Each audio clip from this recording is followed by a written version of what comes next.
Thank you, and welcome everybody to this work session. Today, we want to talk about illegal dirt bikes, which is a topic that we've all had occasion to be mindful of in recent weeks. I don't. Is Councilmember Pio here? Councilmember Pio had put together a proposal for legislation which has not gone through yet. I want us to be clear about what it is we are doing, and even more important, what we can do. So if we could get the information that is available about this situation, this sort of menace that it's become to our communities, that would be helpful. Let us start by, I know that Chief, you sent out some information earlier today about Buffalo, and that their fee rather is $250 to $2,500, Madam President. Did I read that wrong? Okay. It's $2,500. Oh, that makes a lot more sense to me. $250, that's just an aggravation. Okay, so Chief, tell us what it is that you all are engaging in and seeing, and equally important, what you all would be proposing as the ones who would need to enforce this. Sure. Thank you, President Scott. We had a Zoom meeting with some officials from the Buffalo Police Department. And where it was pretty helpful was, they've already been working on enforcement. And so we kind of had the benefit of some of their experiences, some things that worked well, some did not.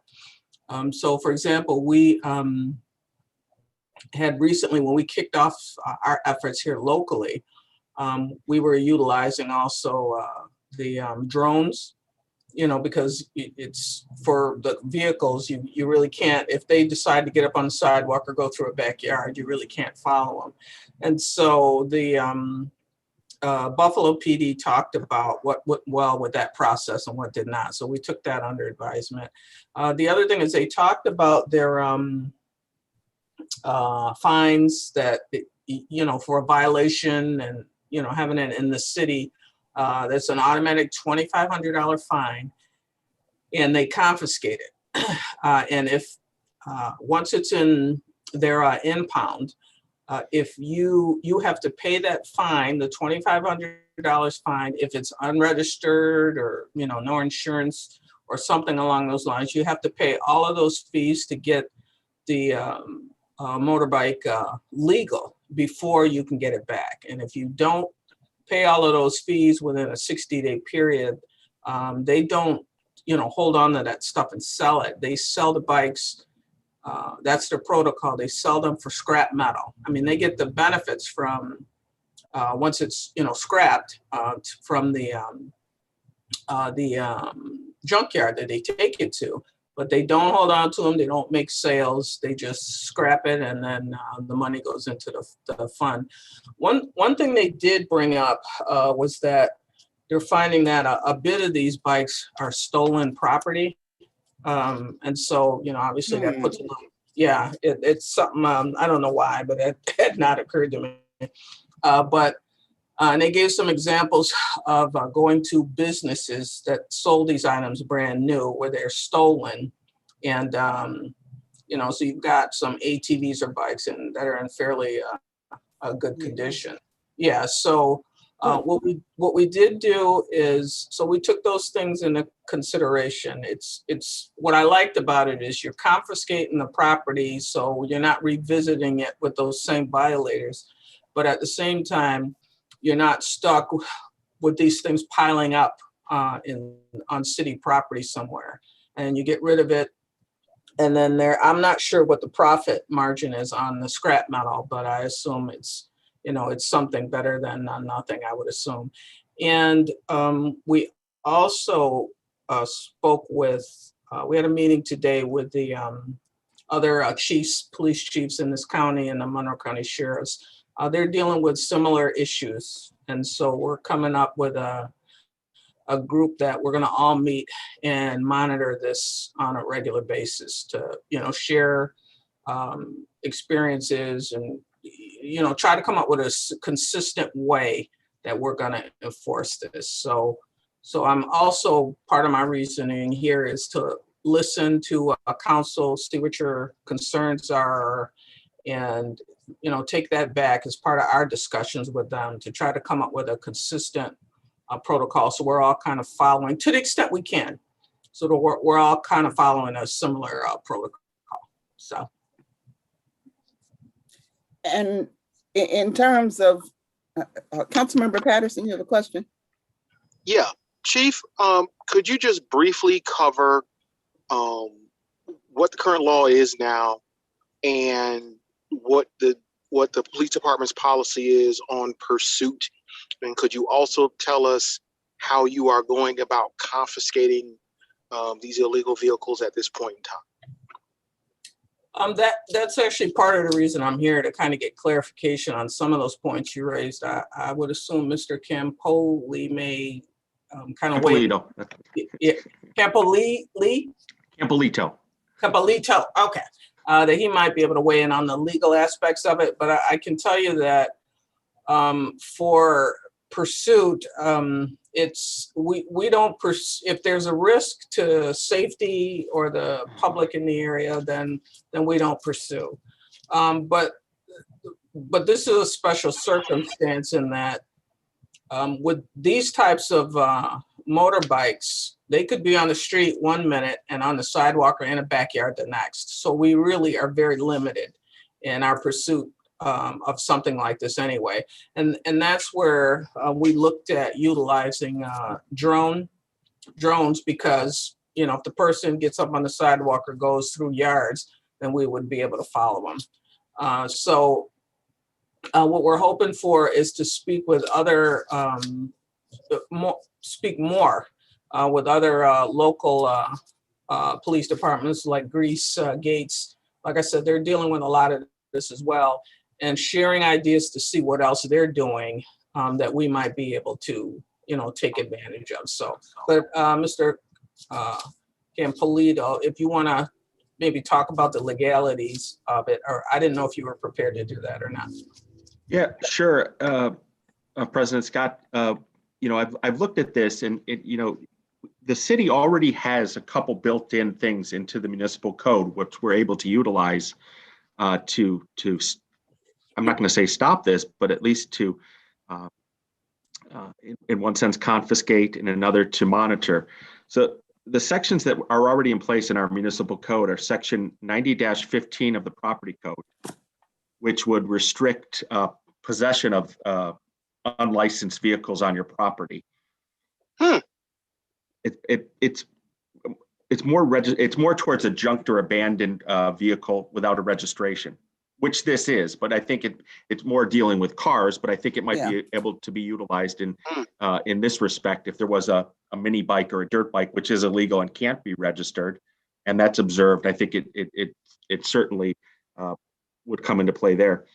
And the other provision of the municipal code that's in existence now is 11172, which states that basically an illegal or unregistered vehicle cannot be standing or parking on a public roadway, which is where we find the problem with these vehicles. Certainly, if a vehicle was parked, it would be subject to 11172, where it could be seized and confiscated. And I think I could make an argument that if it was operating, it's basically on the roadway, it's standing on the roadway. So I think that is something that could be utilized now, and I think maybe even should be built on in the future when we're talking about increasing our fees and building in a fine for operation of a mini bike or a dirt bike. So those are present now in the city code.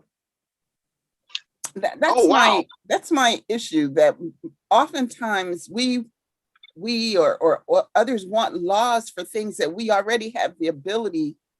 We have laws on the books, that speak to those things. So how do we refine those laws or make new ones? Because the mini bikes, they're not licensed to be on the streets, period. Right, exactly. So then why do we have to, what is the next level that we have to go to in order to make those laws work, or if those are not the right ones. Well, it's interesting that Buffalo created a new law, and the chief talked about that a little bit. Albany also revised their current law. So I think it's interesting the two cities and how they did this. Buffalo has some good ideas, and they did some good things, I think. I like what Albany did because I think they built on what they had already in their municipal code, which I think we could follow that trajectory and build into our current statutes some provisions dealing specifically with mini bikes. Instead of creating a whole new statute, we could just add to what we currently have. So I think that looking at what we have and trying to refine that to deal with our specific problem would be the best way for us to move forward. So it'd be mini bikes and dirt bikes and mini bikes. Well, but there's something else too. They're like ATVs. ATVs. They're like ATVs. They're bigger than those things. Yeah. There's three classifications pursuant to the DMV. It's the ATV, the dirt bike, and the mini bike. The dirt bike and the mini bike can't be registered. An ATV can be registered in certain situations. And also in certain situations, a dirt bike can be registered as an ATV, but that's I think very limited. And I don't think any of these vehicles are registered. Or even with registration, they're not licensed or registered to operate on public thoroughfares, are they? That's right. None of those vehicles can be operated on a public road. Right. So, I mean, even if you look at that part of it, it sort of sets aside that category of vehicles. Right. The registration really is not really relevant because no matter what, whether they're registered or not, they can't be operating on the public roadway. So you were talking about the parts of our code that are related to junk and abandoned cars. Utilizing that thinking, if there's one of these vehicles at a residence and it is in plain sight, can it be seized? Well, the provision of the code I mentioned where you can take a illegal vehicle off of the property, it does require notice. It's not something that we can just go and seize. We do have to give the homeowner, the person who owns the property, notice that they have an illegal vehicle on their property and give them an opportunity to remove it. Okay, all right. So let's say we had a system whereby the neighbors who live next to the annoying bike that goes up and down the street all night and all day could call into a number for the city of Rochester and say, hey, this is the address. Potentially NBD inspector goes by, they see the bike, they give them the notice. At some point in time, if they do not rectify the bike being out there, at some point in time, someone can show up and seize the bike. Yeah, yes, and if it's not responded to correctly, if the nuisance isn't removed, it's part of our property code. So the two sections I mentioned, 9015, where we could remove it after giving notice to the homeowner, that's part of the property code, and that's under the jurisdiction of the commissioner of NBD. And then 11172 would be under the jurisdiction of the chief and the police department. So if it's rolling, it's the police. If it's sitting at the house, it's NBD. That's correct. Be aware, though, in correcting that nuisance, it's simply a matter of them putting the cover over it. Because you can't see whether or not there's a tag. It's that simple. And that's what happens with junk vehicles, even if somebody calls and complains about it, the person just rolls their garbage can over in front of the front of it, so you can't see whether or not it's got a tag on it. Well, that's all well and good, but I still want, but at least now they've got the notice and we know where they're at, and they know that we know. So that should, in my mind, that should give a group of folks an understanding that, okay, look, we just can't run wild. You know, I mean, I think we can't make perfect the enemy of the good, the enemy of the better. And so I would want them to be noticed to say, hey man, you're not supposed to have that, because right now they may well know it, but they ain't worrying about nobody saying nothing to them. You get a notice, that's something different. And if there's and I guess my question then is, if you repeatedly receive a notice, is there a consequence? Is there a fine to the property owner? Is my question.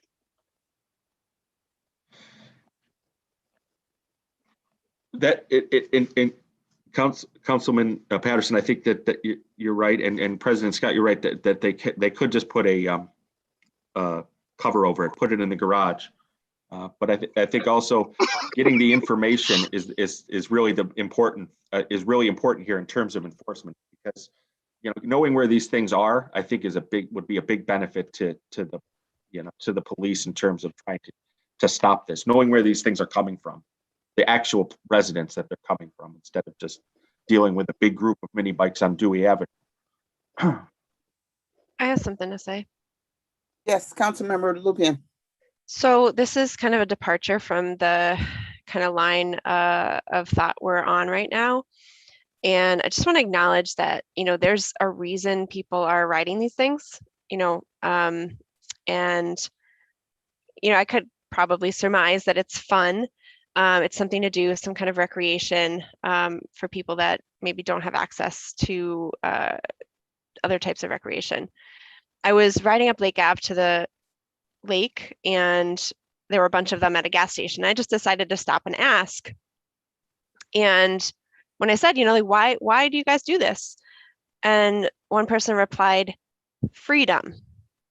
And that is a feeling that I think no amount of enforcement will maybe make a difference if that's like the fundamental thing that they're trying to express. And so I wonder if they're maybe in addition, because I get that it's dangerous, right? And it's loud. I hear it down my street. But if there's other things that we can do to have a more holistic approach. And I just, did some research, and Cleveland is talking about building a dirt bike park. And he did actually volunteer. He's like, if there was anywhere else for me to ride, I would go there. But, there isn't any legal place for them to ride in cities. And so, I can provide the article about Cleveland, and maybe, if people are interested, we can talk with their leadership to see how that's been going. But I do think that, if we're really interested in it stopping, I just don't think that enforcement is going to do it on its own.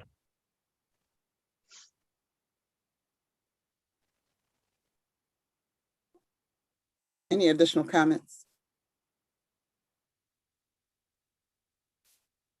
So, Chief Harriet, how can we, as a legislative body, be most helpful? And Councilwoman Lupien's points are taken. So as I sit here and I've been listening, and even if you look at something where at some point you can find the space, or maybe someone will donate, some empty land and somebody can put a track in, I don't know. But then you're still looking at, regulations around wearing a helmet and, or meeting safety and standards. Noise, right. And how they get to that land spot. Exactly. Which is kind of what I was thinking, like Cleveland must have thought of this too, and maybe they have some ideas. Yeah, and I think that has some merit, but from what I've seen, and not just in this current problem, but in the past, is you've got your folks that are going to skirt the rules no matter what you do, and so you have to be prepared to deal with that. But certainly, if someone's willing to look into some sort of option, as you mentioned, Councilwoman, I think that'll help. But for the ones, so for example, what struck me about one of these cases was with the young man, and he had the woman riding with him, and at the speed he was going, the reckless way he was driving. I mean, the disregard for life and safety there. I don't know if that's someone who's gonna suddenly listen to the rules and follow safety measures. I think you've got that maybe class of operator, and then you've got your others who I think, like you said, if there was a place to go, they would go there. So and then also, Mr. Campoloti, when you talked about, and I want to see that one from Albany. I'll provide everybody with a copy, just like you did with Buffalo. Okay, and what struck me also was the President Scott's comments that often we have things in place, we just need to use them as far as rules and regulations, or maybe like you said, just tweak what we have that's going to help us in a way address it. So if there's a way, if we know what the issues are as far as how people skirt the rules, that sort of thing, then I'd like to have maybe some subcommittee that would do that and help us come up with changes to the current rules that would let us get around issues like if it's, standing on somebody's property. So, because I've been in that role, I've been a net lieutenant where you've got to keep giving the warnings, and then they do something different one time, and then you're starting right from square one again. If we know those are the issues, I would want to get around those somehow so that, we can come up with a way to tweak the policy so that we're able to address this sort of thing right away, because the regular violators on the extreme level are the ones I'm talking about are gonna just, probably continue to do that. So what we want to do is, if the way it's set up now, you could stretch this process out and give a couple warnings, and then the summer's over and we're back to winter and we haven't solved the problem. So something in that sense to expedite it, so that you're not giving warnings and then people have 10, 20, 30 days, and then you have to warn them again. Like I said, that would take the whole summer, and it really just defeats the whole purpose, if you would. So, and I'm willing to participate. I'll bring whoever on my staff to the table. I've got some folks working on that task force with the county chiefs, or it may be a meeting of the chiefs. We bring them all together. And then Mr. Campoloti, if you could speak to them, I think, that might be a place to start with it, if you're willing to do that. So in terms of the whole concept of the fees, the having getting the bikes and then charging the fees, that's something that could be done relatively quickly. I guess we would need to pass an ordinance or something increasing the fees or doing something, because that seems to be something we can do more quickly than than the other measures that we're talking about. We've got the ability to cite and give warnings. We got that. We don't have to do anything with that. We just have to use it if we're going to use it. Right. But talking about the next level, if we're talking about being able to find people or charge them fees to get the bikes back, how does that work? How do you, Chief, get the bike? Well, yeah, I was sitting here waiting away on the net part. Our hardest part is getting the bike. And anyone who's half skilled at it, they've got the path they usually probably follow. And then, the minute they see us, they're up on the sidewalk and through the backyards. One of the other things Buffalo did that I think will probably be of the biggest help to us is they had a hotline. You could call in and say, Joe Smith at 150 Smith Street's got a bike, or his son or whoever, and it's constant, it's noisy, will you please do something? They said that worked very well. Hotline where people could call in anonymously.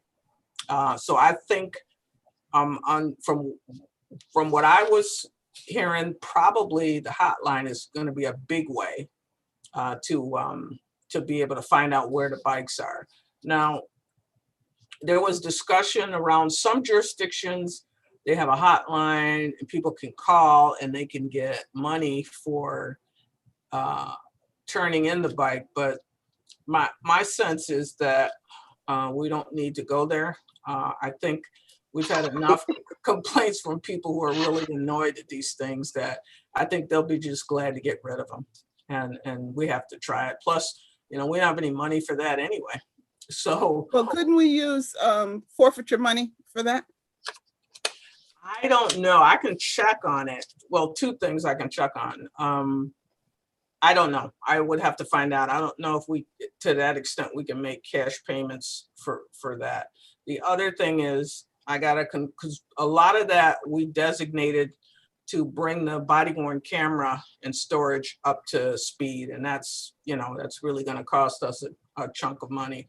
We got a ton of money in forfeiture. And we're so limited that what we can spend it on, that when there is an opportunity we need to dive into it. No, well, I would ask, but I just went over that budget because the federal government reached out and we had to confirm where those funds were going and how they were designated. Mm-hmm. That's how I know it's fresh in my mind. But I can ask. But my sense is that people are so annoyed with the problem that they're going to be willing to call us. The other thing I thought about is if we get to a point where there's a place for people to go, those fines and confiscated bikes that if we, use them for scrap, you could use that money to pay for the upkeep for that place and the expenses. So just something to think about. Mr. Patterson? Well, so just two things real quick. First, we already have calls going into 911 about dirt bikes in their location. So I'm hoping that we could get you guys could gather that information. And that kind of leads me to two. We have this tremendous resource that you mentioned in passing, and that is our neighborhood service centers. You've got a service center lieutenant, you've got the officers who are assigned there, and you've also got the inspection staff who work out of there. I would want to hear how they would want us to change the law to make it most effective for us to solve this problem. I get this feeling that they have just some great ideas from being on the ground as far as timelines and notices. And, if we really want to address this, how do we address it? I don't have that subject matter expertise because I'm not on the ground the way they are. But I have tremendous faith in our NSC lieutenants, the officers that are assigned there, and the inspection staff who work through NBD. I'm hoping that you might be able to reach out to Commissioner Kirkmeyer and see if we can get those folks to just bubble up some quick ideas. How do we do this better? And then kind of look at going forward from there. No, it's a good point. And we had talked a little while ago, I'd mentioned putting together some sort of committee task force internally to include legal and talk about changing the law. So that's exactly where we're on the same page, in other words. Is when I talk about bringing my folks, yeah, definitely, because they're going to play a major role in that. So they would need to be at the table anyway during the discussion. So I would agree with you 100%. But it's my hope that you might be able to share with us rather soon your current implementation plan for addressing this issue. Because I don't know if that's out there in the community where people are really aware. I understand the whole part where we tell folks you shouldn't be doing it. And then there's the whole harm reduction piece of it of if you are going to do this, but you shouldn't, please wear a helmet, please put some lights on that thing so we can see you. But, if you can share with us, even if you don't have it right now, how are you currently addressing this problem? I mean, I know you're not chasing them. So are you seizing bikes now? Yes, but it's not something where I'm confident in our numbers and what we've been out there doing. Which is also why that meeting we had with Buffalo was so important, because we're all dealing with it. It just struck me that of all the things that we could have been dealing with, why these bikes now to this level? And then you gotta think about the pandemic again and wonder if, is this cabin fever, from people being, inside or parked for so long? I don't know. But there's something different about this being such an issue across all communities. That's not an anomaly. For us, this is something everybody's dealing with. A county task force to deal with an ATV problem. That tells me we got to call Buffalo. What are you doing? You just mentioned Albany, Mr. Campbellotti. So there's something going on here. And so you're right. The sooner we can have a chat to kind of figure out what tweaks in the law we'd want to do, that's not going to be hard on my end to bring my folks together. We just need to set a date. We've already been having conversations about it with other departments internally. We assigned one of our patrol captains, the staff duty officer. He's in charge of our initiative. So we've been meeting, we're ready to go. We just need to know where to be to talk about details, and then folks from the NSC. So ready when you are. Can I suggest? I'm sorry, who's talking? That was me. Councilmember Gruber, go ahead. I just want to suggest, I think that the idea of the hotline, I'd love to know if it's actually, I don't know if Buffalo implemented it yet, but if it's actually working and generating calls. And to Councilmember Patterson's point before, I mean, I'd like to understand what the difference between this hotline is going to be and just calling 911. And part of what I really think would be an important piece to anything is to have some, and I don't know what it is, but to have some level of follow through. I mean, I think that's one of the things that ends up really discouraging people from calling things like this, is when you call and you have no idea how the call was received, if it led to anything. And then it seems to me that that's a very quick way to make a hotline useless. So I'm wondering if there's thoughts, and I know we've learned a lot as a city over the last year between the restaurant pilot program, between what we're doing with PIC, and there's a whole lot of learnings that we've had about how calls are taken in from the community. And I'm just hoping we can put some of that to practice so that we can actually encourage people to have some confidence in calling any type of hotline. No, a big part of the value of the hotline is people know when you call 911, they're going to know who's calling. And some folks don't want any part of that. But a hotline where they can, it's not like 911 where they know no matter where you're calling from, they're going to know who it is. That's the attraction there is all.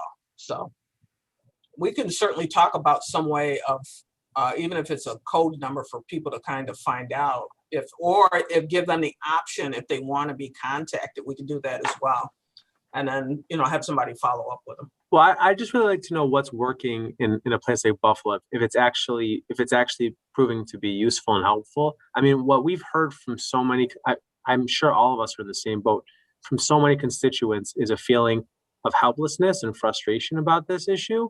And it would be nice to be able to give folks a tool to be able to use and to be able to feel like they are part of the solution here. So I don't know what it is, but I'm interested in the idea of having some mechanism by which residents can participate. Sure. When I talked to Buffalo, the hotline worked well for them. And what struck me about it is that they didn't seem to have any issues with kind of encouraging people or doing a public announcement to get it out there and get people to call. People were looking for, like you said, Councilman Gruber, people feel helpless and really impacted by this and want to be able to do something to see that the problem gets addressed. So my sense is that call option, that and, that they were confiscating those bikes, I think probably together work to get a message out. So, I mean, we'll certainly, they were really good about talking with us and there's going to be follow-up, we'll have some follow-up questions and calls.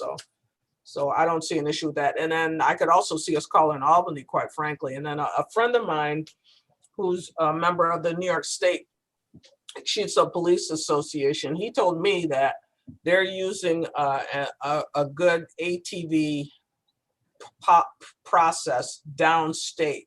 So I asked him to send it to me, and he said he would. So I got to check and see if I've received it yet. So we'll have that also as an option. I'll send it to you all, and so that you've got it. But we're gathering information like that to help inform our process.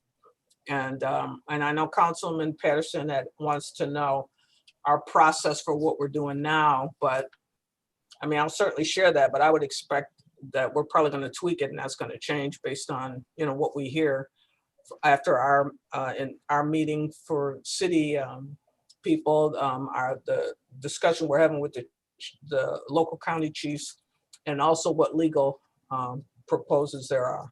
So, and then we've still got to come together between Commissioner Kirkmeyer, my folks, legal, and whoever else wants to participate. We got to have that discussion as well.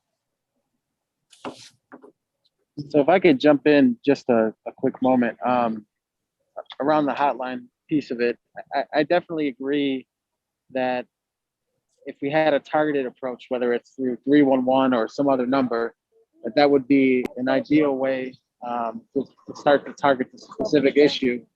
Because I think not that 911 doesn't work, but 911 is inundated with so many issues. And I just worry that it gets lost in real time. And if there's an opportunity to start to document locations, that might be a better approach long-term to starting to address where these vehicles are located. So I think in whatever we do, I'm hoping that we also have some sort of communication strategy with the public. And that's something that we can encourage the city to create some marketing materials around this, because I think people will start to come out of the woodworks explaining what they're seeing and also identifying locations for us. Okay. Good points. So, Chief, how quickly can we do something definitively and equally important, be able to let the public know?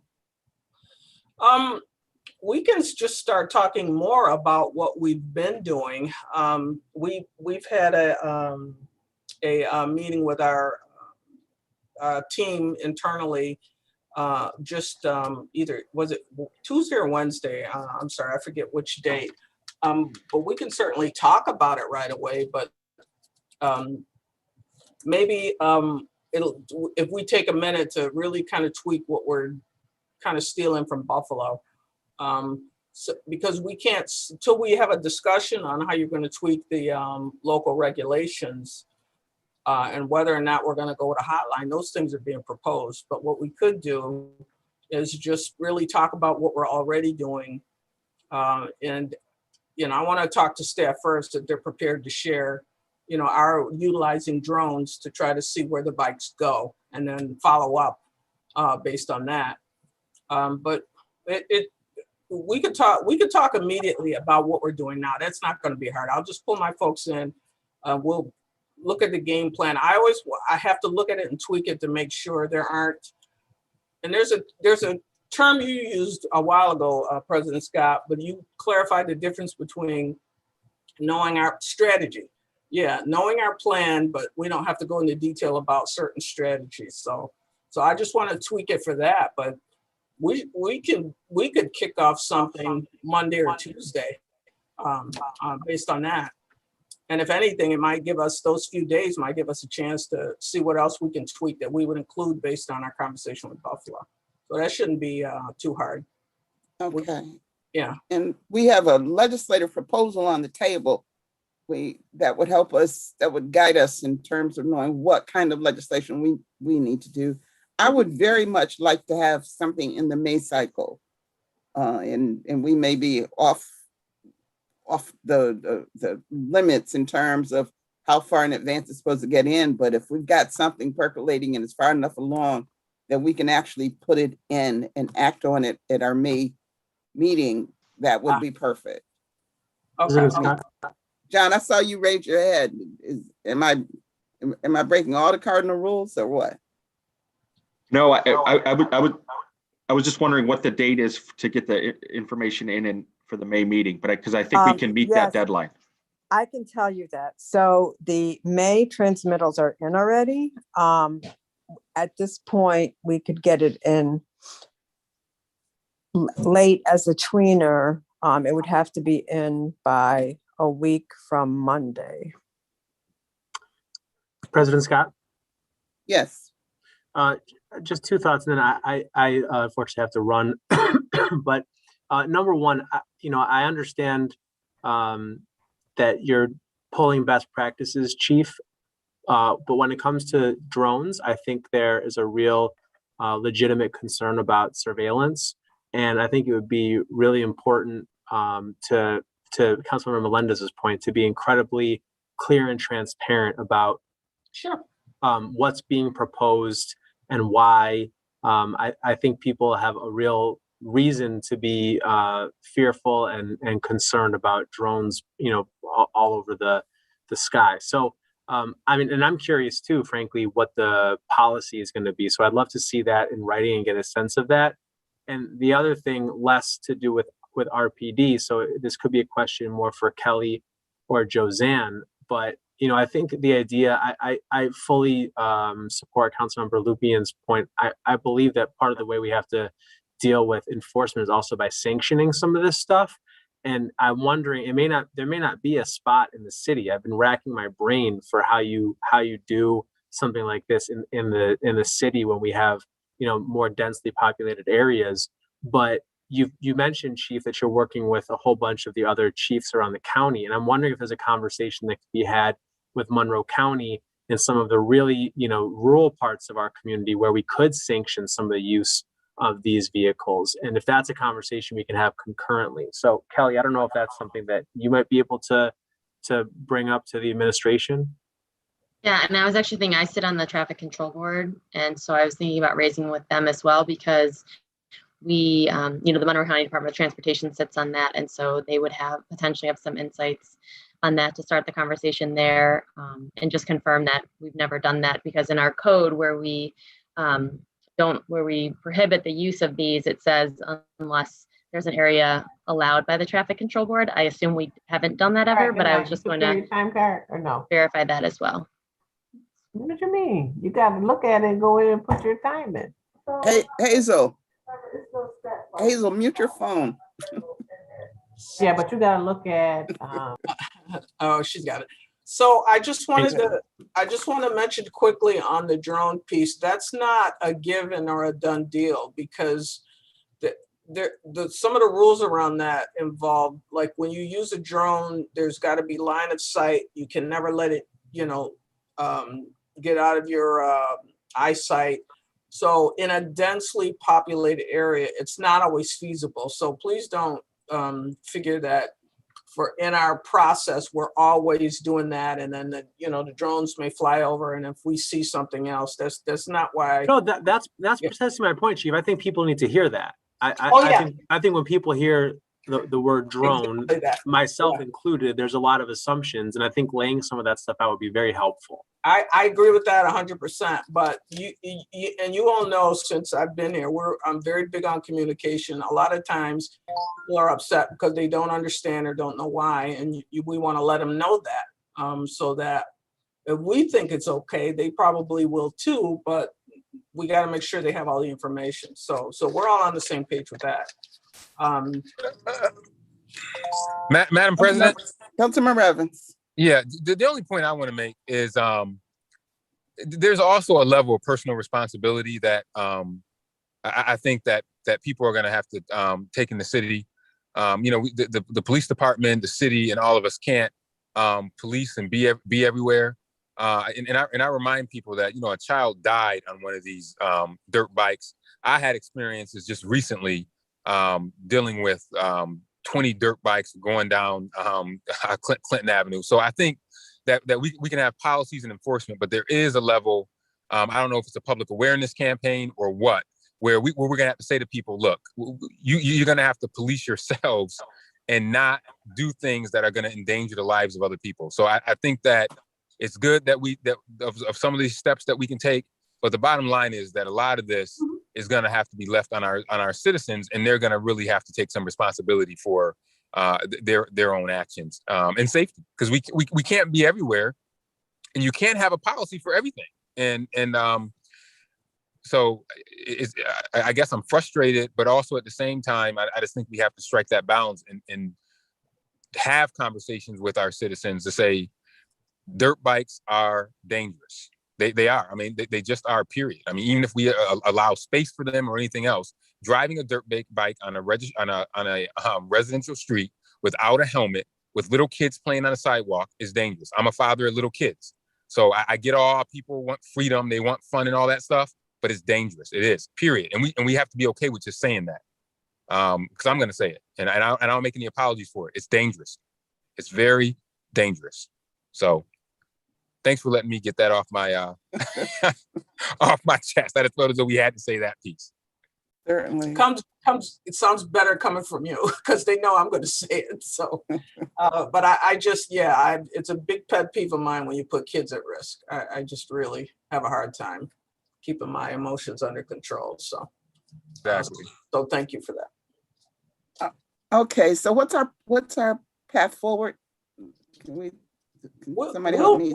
We'll be ready to be able to put out something to talk about our enforcement and what we've been doing. But I think a close second should be schedule a meeting with our folks and with Commissioner Kirkmeyer, some of his key people, to have a really, as soon as possible, set a meeting to discuss any tweaks that may be necessary. We could get an email out on that as soon as possible, so people can at least start thinking about it. And then, we can come together to have a discussion on what we would propose, or what you all would propose, after we give some input on it. So we're ready to go.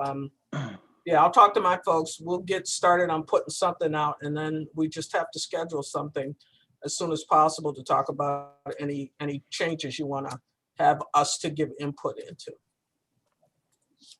So in terms of us being able to put something in for the upcoming legislative cycle, we'll be able to get all of that done between now and then. Something that would be helpful. President Scott, if you would, if the chief would include the law department, Kelly and I, we'd be happy to attend when we can make ourselves available. We'll let you know.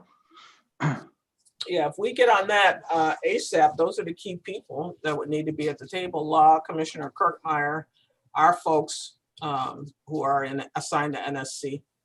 And you know what, matter of fact, I'll grab the guy who's in charge of our ATV task force, and we'll make sure he's included as well. So, all right, but I'll reach out, I'll get the ball rolling, if that's okay, on setting the meeting. Yes, please. All right. Okay. All right. All right. Any additional thoughts, comments, concerns?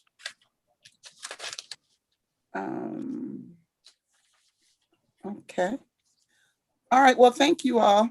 Thank you for your time and attention to this. And I'm hoping that we can have something beneficial and impactful in a very short period of time to address this menace. So have a great day.